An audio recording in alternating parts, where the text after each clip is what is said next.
رحمن رحمن ساعدني يا رحمن اشرح صدري قرآن.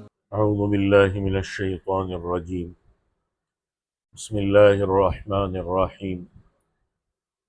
وقالت اليهود ليست النصارى على شيء وقالت النصارى ليست اليهود على شيء وهم يتلون الكتاب كذلك قال الذين لا يعلمون مثل قولهم والله يحكم بينهم يوم القيامة فيما كانوا فيه يختلفون ومن أظلم ممن منع مساجد الله أن يذكر فيها اسمه وسعى في خرابها أولئك ما كان لهم أن يدخلوها إلا خائفين لهم في الدنيا خزي ولهم في الآخرة عذاب عظيم ولله المشرق والمغرب فأينما تولوا فثم وجه الله إن الله واسع عليم صدق اللہ العظیم.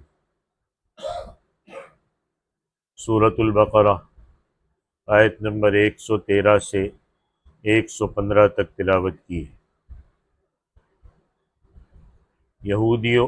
یہودیوں اور نصارہ کی خرابیوں کا ذکر چل رہا ہے. ان کی خرابیوں میں سے ایک یہ بھی ہے کہ ایک گروہ دوسرے کو غلط قرار دیتا ہے اور خود کو سیدھے راستے پر سمجھتا ہے، اور ایک گروہ ہے مشرکین کا جو یہود و نصارہ کو غلط کہہ کر خود کو صحیح العقیدہ سمجھتا ہے. تو گویا یہود اور نصارہ ایک دوسرے کو غلط کہتے ہیں. ان آیات میں اسی چیز کو بیان کیا گیا ہے. وقالت اليہود لیست النصارى على شیء وقالت النصارى لیست اليہود على شیء. یہودی کہتے ہیں کہ نصرانی کسی چیز پر نہیں ہے، اور نصرانی کہتے ہیں کہ یہودی کسی چیز پر نہیں ہے، یعنی ان کا دین سچا نہیں ہے. اسی طرح جب یہ اکٹھے ہوتے ہیں تو آپس میں لڑتے ہیں. یہودیوں کا اعتراض یہ ہے کہ عیسائیوں نے حضرت عیسیٰ علیہ السلام کو خدا کا بیٹا کہہ کر کفر کیا. عیسائیوں کا نظریہ یہ ہے کہ جب عیسیٰ علیہ السلام نبی بنا کر بھیجے گئے تو یہودیوں نے نہ صرف ان کا انکار کیا بلکہ انجیل کو ماننے سے انکار کیا، لہذا یہ گمراہ ہو گئے. تو یہ دونوں فرقے ایک دوسرے پر الزام تراشی کرتے ہیں. وَهُمْ يَتْلُونَ الْكِتَابَ. اللہ کہتے ہیں حالانکہ یہ دونوں گروہ ہی اللہ کی کتاب یعنی تورات اور انجیل کی تلاوت کرتے ہیں، اس کے باوجود ان میں اس قدر اختلاف پایا جاتا ہے. حقیقت یہ ہے کہ تورات، انجیل، زبور، قرآن پاک اور دوسرے صحیفے سب کے سب برحق ہیں. اللہ تعالیٰ نے اصل دین انہی کتابوں کے ذریعے سے نازل فرمایا ہے، مگر ان بدبختوں نے ان کتابوں کو، ان صحیفوں کو بدل کر کے دین کو پورا بدل دیا. لیکن آج بھی اصل دین ان کی کتابوں میں جو کتاب صحیح سلامت ہے اس میں تبدیلی نہیں ہوئی ہے، اب بھی موجود ہے جنہیں یہ پڑھتے ہیں. لہذا کسی کتاب کا بالکل انکار کر دینا کہ اس میں کچھ بھی نہیں ہے یہ انصاف کے خلاف ہے، اور اہل کتاب کی ہٹ دھرمی کی دلیل ہے. ہاں یہ تو کہہ سکتے ہیں کہ یہودیوں کا اصل دین تو ٹھیک تھا مگر انہوں نے خرابیاں پیدا کر دی، یا نصارہ کا دین اور کتاب برحق ہے مگر انہوں نے ان کتابوں کو بدل کر اس کا کچھ بنا دیا. ایک دوسرے کے مذہب کو بالکل ہی باطل قرار دینا یہ صحیح نہیں ہے. جب قرآن پاک نازل ہوا تو قرآن نے تورات اور انجیل کو سچا بتایا کہ یہ دونوں آسمانی کتابیں ہیں اور انہیں اللہ نے نازل فرمایا. اس کے علاوہ جتنے آسمانی صحیفے ہیں ان کو بھی سچا بتایا. ہاں قرآن پاک نے ان جگہوں کو ضرور بتایا جہاں جہاں سے یہ لوگ بھٹکے ہوئے ہیں اور جہاں جہاں انہوں نے کتابوں میں بدلاؤ کیا ہے. پہلے بات کچھ سبق پہلے گزری کہ یہودیوں نے حضرت سلیمان علیہ السلام کی طرف کفر کا کلمہ منسوب کیا، اور انہوں نے یہ کہا کہ حضرت سلیمان علیہ السلام کی سلطنت جادو پر قائم تھی، لہٰذا ہم حضرت سلیمان کی سنت پر عمل کرتے ہوئے ہم بھی جادو کرتے ہیں. اللہ نے ان کے دعوے کو رد کرتے ہوئے فرمایا وما کفر سلیمان، کہ سلیمان علیہ السلام نے جادو کر کے کفر کا ارتکاب نہیں کیا، بلکہ یہودیوں نے خود کفر کیا ہے۔ حضرت سلیمان علیہ السلام تو اللہ کے صاحب شریعت رسول تھے، اللہ نے آپ کو بے مثال حکومت عطا کی تھی، ان سے جادو کی توقع یہ بڑی دور کی بات ہے۔ انہوں نے اللہ سے ایک دعا کی تھی کہ رب اغفر لی وہب لی ملک لا ینبغی لأحد من بعدی، کہ اللہ مجھے ایسی سلطنت عطا فرما جو میرے بعد کسی کو عطا نہ ہو۔ اللہ نے دعا قبول کی، اور اللہ نے حضرت سلیمان علیہ السلام کی دعا کو شرف قبولیت بخشی، اور حضرت سلیمان علیہ السلام کے لیے ہوا اور جنت کو تابع کر دیا، ہوا اور جنات کو تابع کر دیا۔ اور حضرت سلیمان علیہ السلام ہوا سے کام لیتے تھے، جناتوں سے کام لیتے تھے، مگر ان یہود ظالموں نے یہ سمجھا کہ یہ جادو کا اثر ہے، نعوذ باللہ۔ یہ جادو کا اثر نہیں تھا، یہ اللہ نے تابع کیا۔ اللہ نے فرمایا کہ جیسے یہودیوں کا حال ہے، جیسے نصارہ کا حال ہے، ادھر مشرکین کا حال بھی یہود و نصارہ سے کم نہیں ہے۔ كَذَلِكَ قَالَ الَّذِينَ لَا يَعْلَمُونَ مِثْلَ قَوْلِهِ، کہ عرب کے مشرکین بھی وہی بات کرتے ہیں جو اہل کتاب نے کی۔ یہ کہتے ہیں کہ نہ یہود حق پر ہے، نہ نصارہ حق پر ہے، نہ مسلمان حق پر ہے۔ اللہ کہتے ہیں حقیقت یہ ہے کہ یہ لوگ کچھ بھی نہیں جانتے، یہ تو جاہل مطلق ہے، نہ ان کے پاس کوئی کتاب ہے۔ یہود کے پاس تو تورات بھی ہے، نصارہ کے پاس تو انجیل بھی ہے، مشرکین کے پاس تو کچھ بھی نہیں ہے۔ اور نہ ہی 2000 سال کے عرصے میں ان کے پاس کوئی نبی آیا۔ حضرت اسماعیل علیہ السلام کے بعد تقریباً 1500 سال تک عرب حضرت ابراہیم علیہ السلام اور حضرت اسماعیل علیہ السلام کی لائے ہوئے دین اور شریعت پر قائم رہے۔ اب جب کوئی نبی نہیں آیا، 1500 سال ہو گیا، اب ان میں بگاڑ پیدا ہونا شروع، اور پھر ایسا وقت بھی آیا کہ سب کے سب شرک کی طرف مائل ہو گئے۔ ہزاروں میں کوئی اکا دکا موحد ہوتا تھا، ورنہ سب دین سے ہٹ چکے تھے۔ الغرض یہود و نصارہ، مشرکین، تینوں گروہوں نے ایک دوسرے کو جھٹلایا۔ اللہ نے فرمایا کہ یہ جو چاہے کہتے رہے، کرتے رہے، فاللہ یحکم بینہم یوم القیامہ، یہاں ایک دوسرے پر الزام لگاتے رہے، قیامت کے دن اللہ ان کے درمیان فیصلہ کرے گا کہ کون حق پر ہے، کون اصل دین سے پھر چکا ہے۔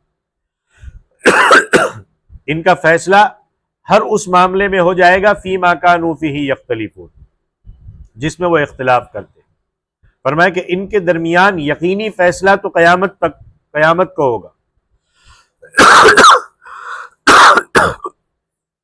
جہاں تک ہدایت اور گمراہی کا تعلق ہے کہ بھائی ہدایت پر کون ہے، گمراہی پر کون ہے، تو اس کے متعلق اسی صورت میں آگے آ رہا ہے۔ اللہ نے قرآن کے ذریعے سے، احادیث کے ذریعے سے، نبیوں کے ذریعے سے سمجھا دیا۔ یہ الزام تراشیاں لوگ ایک دوسرے پہ کرتے رہے، کچھ بھی کہتے رہے، لیکن حق کو اللہ نے واضح کر دیا ہے۔ اب الزام تراشیوں کی وضاحت اللہ قیامت کے درمیان کرے گا۔ اللہ نے قرآن میں فرمایا قد تبین الرشد من الغی، کہ ہدایت اور گمراہی بالکل واضح ہو چکی ہے۔ دنیا میں حق کو تلاش کرنے والوں کے لیے اللہ نے بے شمار ذریعے پیدا کیے، وہ حق کی، سچائی کی پہچان کر سکتا ہے۔ سورہ انفال میں ہے کہ وَيَحْيَا مَنْ حَيَّ عَنْ بَيِّنَةٍ، کہ جو ہلاک ہوا وہ نبی کی واضح دلیل کے ساتھ، یعنی نہیں مانا تو اب ہلاک ہوا، اور جو زندہ ہے وہ بھی واضح دلیل کے ساتھ زندہ ہے۔ حق اور باطل کا فرق ہو چکا۔ جنگ بدر میں جو قتل ہوئے وہ یہ نہیں کہہ سکتے کہ ان کے پاس واضح دلیل نہیں آئی، جو دنیا سے جا چکا وہ یہ نہیں کہہ سکتا دلیل نہیں آئی۔ اللہ کہتے سب واضح کر دیا، بلکہ حقیقت یہ ہے کہ وہ اللہ کے نبی بھی آئے، اللہ کی کتاب بھی آئی، مگر انکار کر کے مقابلہ کیا اور ہلاک ہوئے۔ مقصد یہ ہے کہ اللہ تعالیٰ نے دنیا میں دلیل کے اعتبار سے، دستور کے اعتبار سے، عقل کے اعتبار سے، قانون کے اعتبار سے ہدایت اور گمراہی کو بالکل واضح کر دیا۔ وہ اللہ واضح کرے گا کون حق پر ہے، کون حق پر ہے، لیکن کوئی یہ کہے گا میرے پاس حق نہیں پہنچا، کسی کا کوئی عذر قابل قبول نہیں ہوگا۔ قطعی طور پر اٹل فیصلہ اللہ کی عدالت میں ہوگا۔ دنیا میں آپ کسی کو صرف سمجھا سکتے ہو، کسی پہ زبردستی نہیں کر سکتے۔ وہ سامنے سے اپنی بات کہہ سکتا ہے، نہ مانے، لیکن فیصلہ کون کرے گا؟ پھر اللہ کرے گا۔ بخاری شریف میں حضرت علی رضی اللہ تعالیٰ عنہ سے مروی ہے کہ کہ وہ کہتے ہیں کہ قیامت کے دن میں گھٹنے ٹیک کر رحمان کے سامنے بیٹھوں گا اور درخواست کروں گا کہ اے پروردگار آپ ان بدر والوں سے پوچھے کہ یہ ہم سے کیوں لڑے تھے۔ گویا اس دن حق اور باطل کے تمام فیصلے اللہ کے دربار میں ہوں گے۔ اسی طرح ایک دوسرے کو باطل فرقہ کہنے والوں کا فیصلہ بھی اسی روز ہوگا۔ آج ہم بہت آسانی سے ممبر پر بیٹھ کے کسی کو کافر کہہ دیتے، اتنا آسان نہیں ہے۔ ہاں، اللہ کے یہاں ساری چیزوں کی پکڑ کی جائے، کیونکہ حدیث میں آتا ہے کہ ایک آدمی نے ممبر پہ بیٹھ کے کسی کو کافر کہا، اگر وہ سامنے والا کافر نہیں ہے تو اس کا کفر اسی کی طرف لوٹ آئے گا، کہنے والے کی طرف، بچے گا نہیں مسئلہ کچھ بھی۔ اسی دنیا میں اللہ تعالیٰ نے حق اور باطل کے فرق کے لیے پوری حجت پوری کر دی۔ امام بیضاوی رحمۃ اللہ علیہ نے، جو مفسر قرآن ہے، انہوں نے اہدنا الصراط المستقیم کی تفسیر میں فرمایا ہے کہ اللہ نے انسان کو عقل عطا کی، انسان کو سمجھ عطا کی، نبی بھیجے، کتابیں نازل فرمائی، اب کون سا عذر باقی رہ گیا؟ عذر کیا بچا ہے؟ قیامت کو کون کہے گا کہ ما جاءنا من بشیر ولا نذیر، کہ ہمارے پاس خوشخبری دینے والا اور ڈرانے والا نہیں ہے؟ بشیر بھی آ چکے، نذیر بھی آ چکے، لہذا قیامت کے دن کوئی عذر اللہ کے یہاں قابل قبول نہیں ہوگا۔ حضرت زبیر رضی اللہ تعالیٰ عنہ نے حضور صلی اللہ علیہ وسلم سے عرض کیا تھا کہ حضرت قیامت کو ہمارا اور ان کا جھگڑا دوبارہ قائم ہوگا؟ فرمایا ہاں، جن جھگڑوں کا فیصلہ دنیا میں نہیں ہوا ان کا فیصلہ اللہ رب العزت کی بارگاہ میں ضرور ہوگا۔ حضور صلی اللہ علیہ وسلم نے فرمایا کہ یہ تینوں فرقے، یہودی ہو، نصارہ ہو، مشرک ہو، جو ایک دوسرے کو گمراہ کہتے ہیں، اور ہم مسلمانوں میں، یہ بھی آپ جوڑ لیجئے اس کے ساتھ کہ مختلف مسالک بنے ہوئے ہیں، فرقے بنے ہوئے ہیں، اور ہر ایک دوسرے کو گمراہ کہتے ہیں۔ حالانکہ نبی کہتے ہیں خود سارے کے سارے گمراہ ہیں۔ کل میں نے درس میں بتایا کہ حق اللہ کے یہاں جنت میں جانے کے لیے کیا چیز چاہیے؟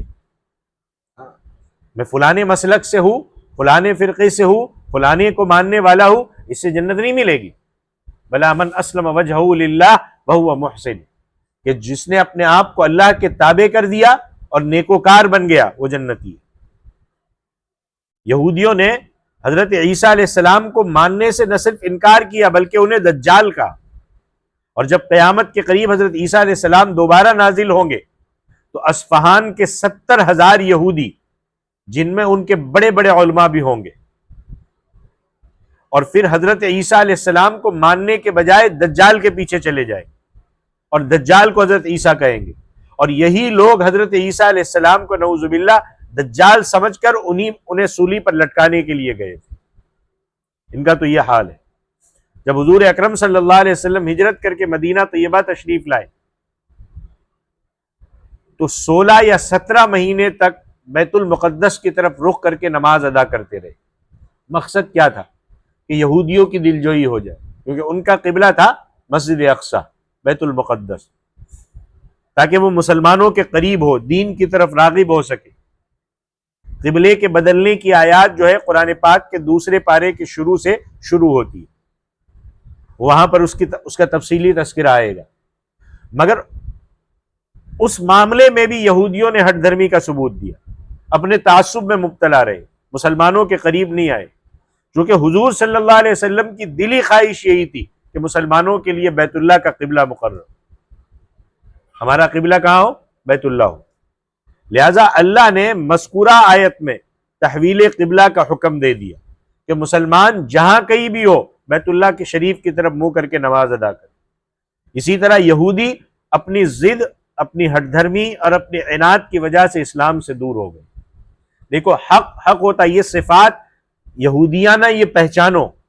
آدمی اپنی ہٹ دھرمی میں، اپنی فرقہ بندی میں، اپنی گروہ بندی میں حق پر نہیں آتا تو یہ یہودیانہ صفت ہے، اور یہ اس کا اپنا نقصان ہے، کسی کا نقصان نہیں ہوگا۔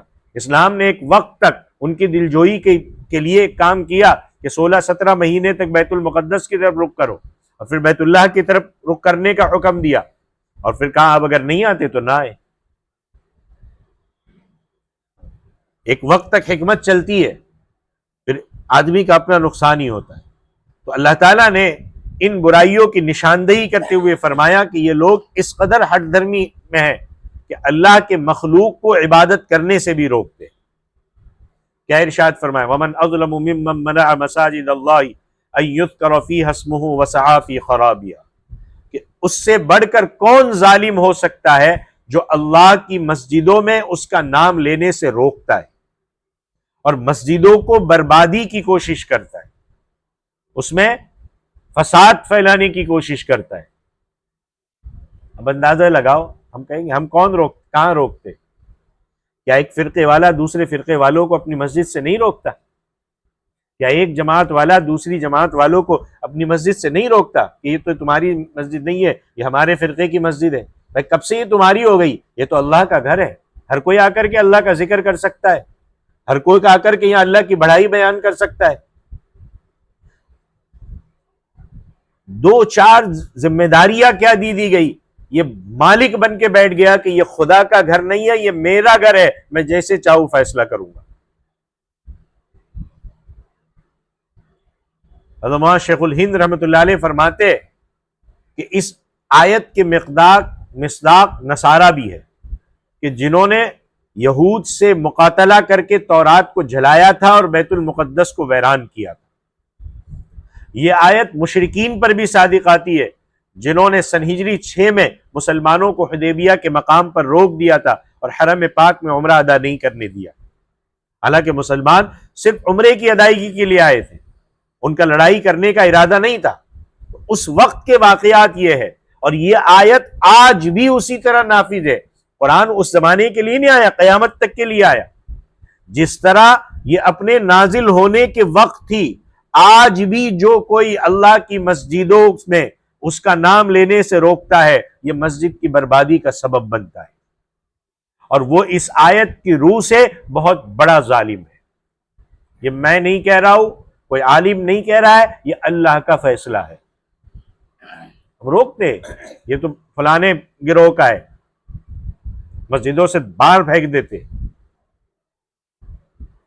بالکل یہی کام یہودی اور نصرانی کرتے تھے. اللہ یہ چیزیں بیان کر کے ہمیں سمجھانا چاہ رہے کہ یہودی اور نصرانی ہمیشہ ایک دوسروں کو اپنی عبادت گاہوں میں، اپنی مسجدوں میں جا کر عبادت کرنے سے روکتے رہے. تاریخ گواہ ہے کہ جب بھی یہود کو موقع ملا انہوں نے نصارہ کے ساتھ یہی سلوک کیا، اور جب نصارہ کو طاقت حاصل ہوئی ان ظالموں نے بیت المقدس کو اکھاڑ دیا، تورات کو جلایا، عبادت خانوں کو برباد کیا. مشرکین مکہ نے مسلمانوں کے ساتھ ایسا سلوک کیا. مکی زندگی میں حضور صلی اللہ علیہ وسلم خانہ کعبہ میں نماز نہیں ادا کر سکتے تھے. مشرکین مسلمانوں کو سخت تکلیفیں دیتے تھے. حضرت ابو ذر غفاری رضی اللہ تعالیٰ عنہ کی پٹائی کا ذکر بخاری شریف میں موجود ہے. ابو جہل کی حرکات کا ذکر خود قرآن پاک نے ان الفاظ میں بیان کیا ہے، اَرَأَيْتَ الَّذِي يَنْهَا عَبْدًا إِذَا صَلَّى، کیا تم نے اس بدبخت شخص کو دیکھا ہے جو اللہ کے بندے کو نماز پڑھنے سے روکتا ہے؟ کیا ہم ابو جہل جیسے بن گئے؟ کیا آج ہمارے اندر یہود و نصارہ والی چیزیں آ گئی کہ ہم نے مساجد کا یہ حال بنایا ہوا ہے؟ کیا ہم رسول اللہ کی اس تعلیم پہ نہیں چل سکتے جہاں رسول اللہ صلی اللہ علیہ وسلم نے عیسائیوں کو مسجد نبوی کے اندر ٹھہرایا تھا کہ اسی مسجد نبوی کے اندر ٹھہرو اور آپ اپنے طرز پر عبادت کرتے رہو؟ کہتے ہم نبی کے ماننے والے، ہم نبی سے محبت کرنے والے ہیں، لیکن نہیں، ہم اپنی مسجدوں میں تم کو نہیں آنے دیں گے.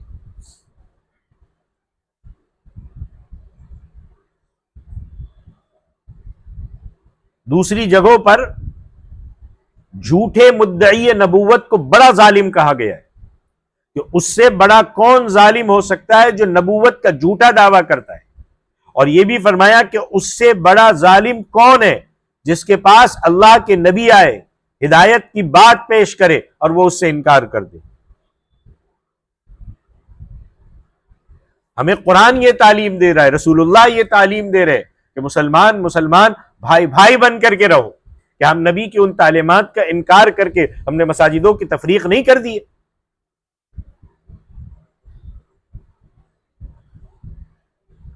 تاہم اس جگہ پر ظالم کی یہ تعریف کی گئی ہے کہ جو اللہ کے گھر میں اس کی مسجدوں میں عبادت کرنے سے، نماز پڑھنے سے روکتا ہے، یہ تو ظاہری رکاوٹ ہے کہ کسی کو عبادت کرنے سے روک دیا جائے، یہ عبادت خانے کی بربادی کے مصداق ہے۔ اس کے علاوہ ایک اندرونی بربادی بھی ہے۔ وہ بربادی کیا ہے؟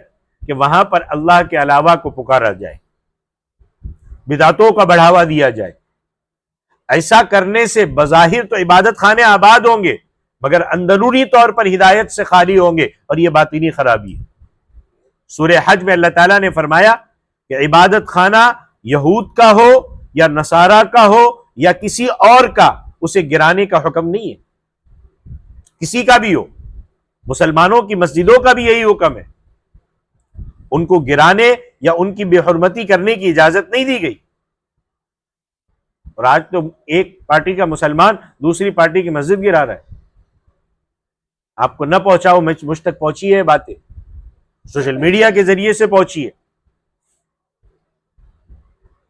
آپ دیکھ لیجئے 1947 میں جب ہندوستان تقسیم ہوا، کیا کچھ ہوا۔ مشرق پنجاب میں 50,000 مسجدوں کی بے حرمتی ہوئی۔ ان سے تو کیا توقع کی جا سکتی تھی، وہ تو یہ کرتے تھے۔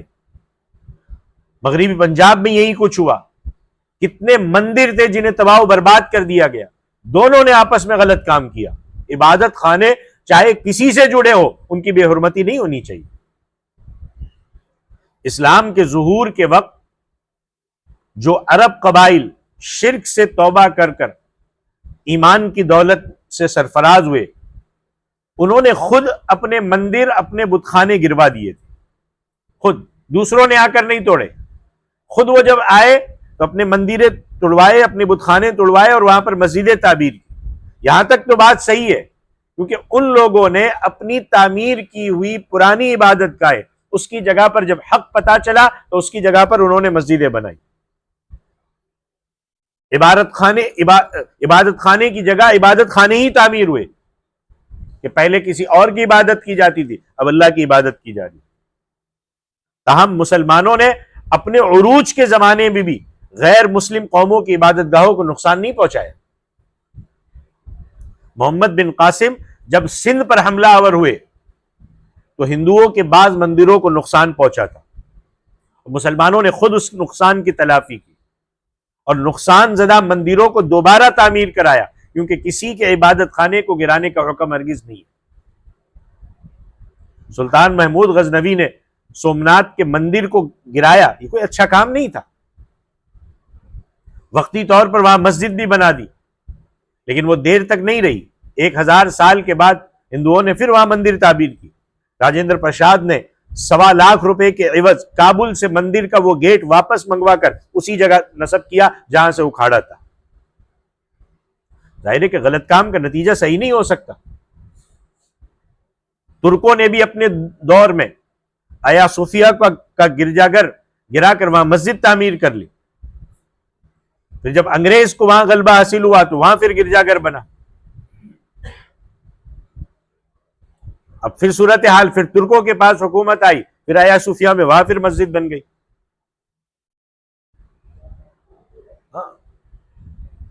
تو کسی کے عبادت خانے کو زبردستی گرانا یہ بالکل نامناسب ہے۔ اسی طرح ہوتا رہے گا، یہ حکومت میں آئے گا تو وہ وہاں یہ کرے گا، وہ حکومت میں آئے گا تو پھر اپنے حساب سے کرے گا۔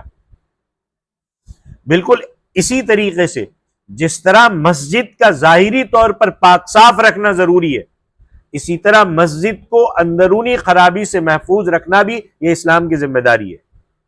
اندرونی خرابی یہ ہے کہ مسجد کو اس کے اصل مقصد کے علاوہ کسی دوسرے مقصد کے لیے استعمال نہ کیا جائے۔ مسجد عبادت خانہ ہے، اس میں نماز، اس میں تلاوت، اس میں ذکر و اذکار، اس میں وعظ و نصیحت ہونا چاہیے، نہ کہ دنیا کے کاروبار۔ اس لیے حضور صلی اللہ علیہ وسلم نے مسجد میں حد قائم کرنے سے منع فرمایا۔ مسجد میں کسی مقدمے کا فیصلہ تو ہو سکتا ہے، مگر ملزم کو سزا مسجد میں نہیں دی جا سکتی، اس سے مسجد کی بے حرمتی ہوتی۔ مسجد میں لڑائی جھگڑا کرنا، مسجد میں فحش کلامی کرنا، گالی گلوچ کرنا، گندگی پھینکنا، تجارت یا لین دین کرنا، یہ مسجد کے آداب کے خلاف ہے۔ دیکھو کرسیاں لے کر، یہ کرسیاں معذوروں کے لیے رکھی گئی کہ معذور آئے اور بیٹھے، مسجد میں بغیر عذر کے کرسی پر بیٹھنا یہ تکبر کی نشانی ہے. اللہ کے سامنے، اللہ کے گھر میں عاجزی کے ساتھ بیٹھیے. اب لوگوں نے کرسیاں بیٹھ کر کے باقاعدہ پیر پہ پیر چڑھا کر کے باتوں کی محفلیں قائم کر لی.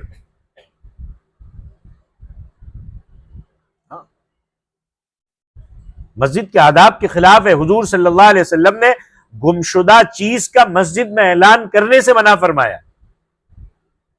یہ میں آپ کو حدیث بتا رہا ہوں، اپنی طرف سے نہیں بتا رہا ہوں. ترمذی شریف کی یہ حدیث ہے.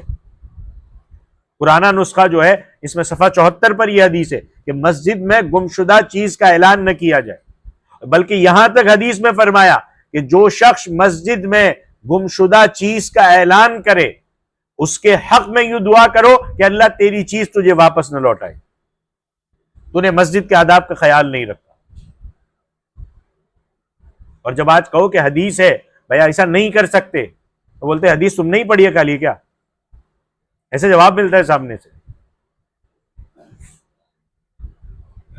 اسی طرح فرمایا کہ مسجد میں تجارت کرنے والے کے حق میں کہو کہ اللہ تعالیٰ تجھے اس تجارت میں نفع نہ دے. مسجد کو مسجد کے مقصد میں استعمال کیا جائے، اس کو اور کسی مقصد میں نہ ہو. مسجد میں شعر گوئی سے منع کیا گیا. ہاں کوئی اچھی بات کہتا ہے، اللہ اور اس کے رسول کی تعریف کرتا ہے، جائز ہے. ایسے شعر حضور صلی اللہ علیہ وسلم کے صحابی حضرت حسان بن ثابت بھی کہا کرتے تھے. موجودہ زمانے کی طرح مسجد میں ہر قسم کی شعر گوئی کی اجازت نہیں ہے. اب آج کل کے تو نعت خواہ جو آتے ہیں گانے کے طرز پر، جو ڈوب ڈھاپ ڈیپ ڈھاپ ڈوب ڈھاپ، اللہ بچائے، اور وہ مسجد کے ممبروں سے کھڑے ہو کر گانے کے طرز پر شعر گوئی کر رہے ہوتے اور پبلک بیٹھے سبحان اللہ. ارے رسول اللہ کی شان میں نعت پڑھ رہے ہو، اللہ کی حمد بیان کی جا رہی ہے، کیا کر رہے ہو؟ کیا بے حرمتی ہے؟ کیا یہ ضرورت پڑائی کہ تم کو ان گویوں کے طرز پر رسول اللہ کی نعت پڑھنی پڑ رہی ہے؟ وہ تو سٹیج سے بھی ایسی اجازت نہیں ہے. رسول اللہ کی شان میں جب نعت پڑھی جائے تو اس کا ایک انداز ہونا چاہیے، اس کا ایک سنجیدہ پن ہونا چاہیے، اس سے لوگوں کے اندر ایک میسج جانا چاہیے. نہیں کہ ڈھول ڈھمکے ہو رہے اور لوگ نیچے نیچے ناچ رہے.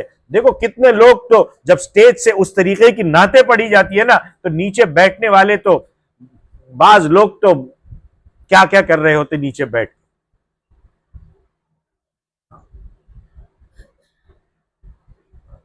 اور کتنے سٹیج تو صرف عشقیہ غزلوں کے لیے لگائے جاتے. آج کل مشاعرے کیسے ہو رہے؟ جہاں تک محبت کی چیزیں نہیں پڑھی جائے مشاعرہ کامیاب نہیں ہوتا. تو مسجد کی بے ادبی کے بعض دوسرے ذرائع سے بھی منع کیا گیا. ابن ماجہ شریف کی ایک روایت کے مطابق حضور صلی اللہ علیہ وسلم نے فرمایا کہ جو بہت زیادہ چھوٹے بچے ہو، جن کو پاکی ناپاکی کا خیال نہ ہو، جن کو مسجد کی حرمت کا خیال نہ ہو، پتہ نہ ہو کہ وہ کہاں آئے کہاں نہیں آئے، ایسے بچوں کو یا کسی پاگل کو مسجد میں مت آنے دو. کیوں؟ وہ مسجد کی بے حرمتی کا سبب بن سکتے. چھوٹا بچہ پیشاب پخانہ کر دے گا، وہ بھی شعور نہیں رکھتا. ہاں بچہ جب 7 سال کا ہو جائے تو مسجد میں آ سکتا ہے. آج کل تو جب تک 12 کا نہ ہو جائے تب تک اس کو چھوٹا ہی سمجھتے لوگ، اور پھر ڈانٹتے ایسے ہے نا، اللہ حفاظت فرمائے.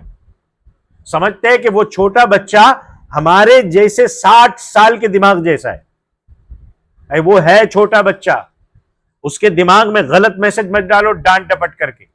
وہ موبائل چھوڑ کر کے آیا ہے، وہ سکرین چھوڑ کر کے آیا ہے، وہ ٹی وی چھوڑ کر کے آیا ہے، وہ بازاروں میں گھومتے ہوئے دوسرے لوگوں کے ساتھ غلط چیزیں چھوڑ کر کے اللہ کے گھر میں اس کو لایا گیا ہے. تو اگر وہ آگے پیچھے کرتا ہے تو وہ ناسمجھ ہے، اس کو وہ سمجھ نہیں ہے. اس کو 60 سال کی طرح 20 اور 25 سال کے نوجوان کی طرح اس کو ٹریٹ مت کرو. اس کو پیار اور محبت دو، اس کو سمجھاؤ، اس کو ایسا نہ ڈانٹو کہ دوبارہ وہ مسجد ہی نہ آئے، وہ بھاگ جائے. ہم ٹریٹ ایسا کرتے ہیں نا، اتنا بری طریقے سے ڈانٹ دیتے. کیا ہم چھوٹے تھے؟ کیا ہم چھوٹے بچے میں 7 سال میں ہم 50 سال کا ذہن لے کے آئے تھے؟ 60 سال کا دماغ لے کے آئے تھے ہم لوگ؟ ہم بھی تو ویسے ہی تھے.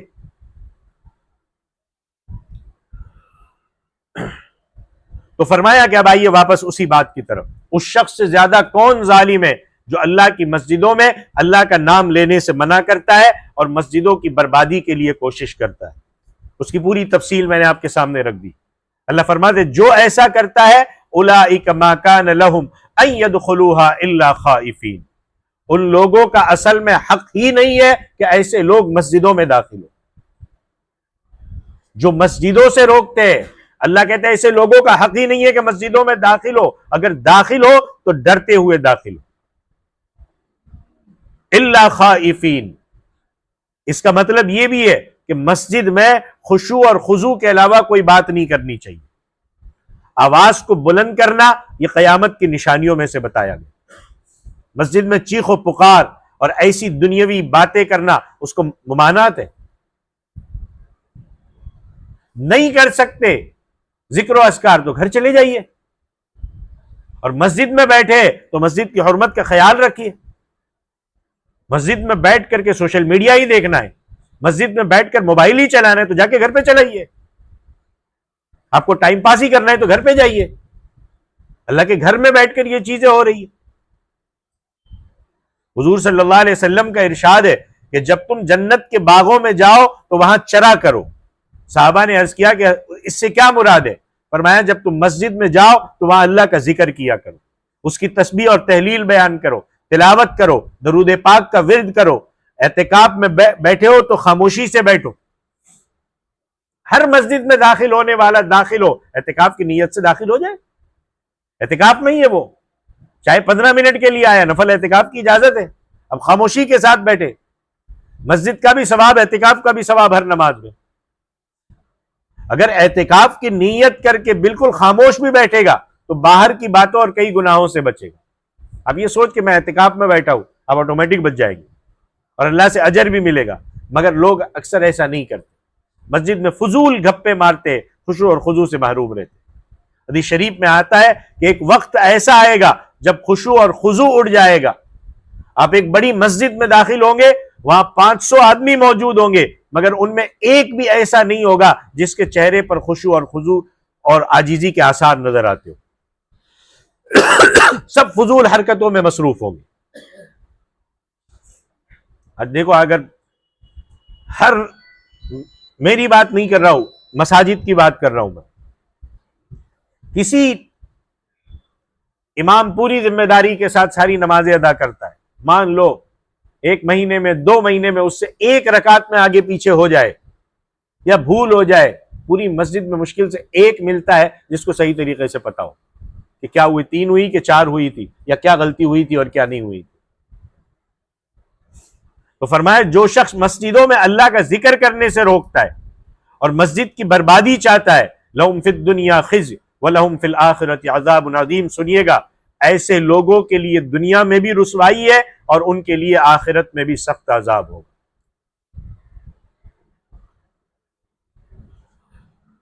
اب آگے کی جو آیت ہے اس میں ایک وقت ایسا آیا کہ ایمان والوں کو مکہ چھوڑنا پڑا، مکہ چھوڑنے کا بڑا دکھ تھا، پھر وہ بیت اللہ شریف کی طرف منہ کر کے نماز پڑھنے لگے۔ اللہ نے مسلمانوں کو تسلی دی، وَلِلَّهِ الْمَشْرِقُ وَالْمَغْرِبُ فَأَيْنَمَا تُوَلُّوا فَثَمَّ وَجْهُ اللَّهِ، کہ مشرق اور مغرب سب کچھ اللہ ہی کا ہے، تم جدھر بھی رخ کرو گے تو اللہ کی توجہ ادھر ہی پاؤ گے۔ لہذا مسلمانوں کو تسلی دی گئی کہ کسی قسم کی گھبراہٹ محسوس نہ کرو، اللہ ہر وقت تمہارے ساتھ ہے، مدینے میں ہو یا دنیا کے کسی کونے میں ہو، وہاں سے بیت اللہ کا رخ کر دو، کعبۃ اللہ کا سامنے ہونا ضروری نہیں ہے۔ قبلے کی طرف رخ کرنے کے متعلق حدیث شریف میں آتا ہے کہ سفر کے دوران اندھیری رات ہو یا طوفان ہو یا جنگل ہو اور قبلہ رخ معلوم نہیں ہے، تو اب کیا کریں؟ پہلے تو معلوم کرنے کی کوشش کریں، اور نہیں پتا چل رہا ہے تو جس طرف زیادہ غالب گمان ہو اسی طرف نماز ادا کر لو، نماز ہو جائے گی، کیونکہ ہر طرف اللہ ہی اللہ ہے۔ ترمذی شریف میں آتا ہے کہ ایسا ہی کوئی واقعہ صحابہ کو پیش آیا، جب حضور کو پتا چلا تو یہ آیت تلاوت فرمائی، فَأَيْنَمَا تُوَلُّوا فَثَمَّ وَجْهُ اللَّهِ، تم نے جس طرف بھی رخ کر کے نماز پڑھی ہے سب کی نماز صحیح ہے، اللہ کے ہاں قبول ہے۔ اور اگر قبلے کا رخ صحیح نہیں تھا تب بھی نماز لوٹانے کی ضرورت نہیں، ایک آدمی سواری پر سفر کر رہا ہے، ٹرین پہ سفر کر رہا ہے، اب جس طرف وہ جا رہا ہے پتہ نہیں ہے قبلہ کس طرف ہے، ادا کر دے جہاں اس کا رخ اور غالب گمان زیادہ ہو، نماز ادا ہو جائے گی۔ صحابہ فرماتے ہیں کہ ایک موقع پر حضور سفر پر تھے، اگرچہ آپ کا مبارک رخ قبلے کی طرف نہیں تھا، پھر بھی آپ نفلی نماز ادا کر لیتے تھے سواری پر بیٹھ کر۔ تو ایسے ہی موقعوں کے لیے فرمایا کہ تمہارا رخ جس طرف بھی ہو اللہ ادھر متوجہ ہے۔ ان اللہ واسع علیم، اللہ تعالیٰ بڑی وسعت والا ہے اور سب کو جاننے والا ہے، اور وہ ہر شخص کو اس کے حالات کے مطابق بدلہ عطا فرمائے گا۔ یہ تھی سورہ بقرہ کی آیت نمبر 113 سے 115 تک۔ اللہ تعالیٰ عمل کی توفیق عطا فرمائے، آمین۔ وآخر دعوانا ان الحمدللہ رب العالمین۔ أيا من يدعي الفهم إلى كم يا أخ الوهم تعبي الذنب والذم وتخطي الخطأ الجم، أما بان لك العيب أما أنذرك الشيب، وما في نصحه ريب ولا سمعك قد صم، أما نادى بك الموت أما أسمعك الصوت، أما تخشى من الفوت فتحتاط وتهتم.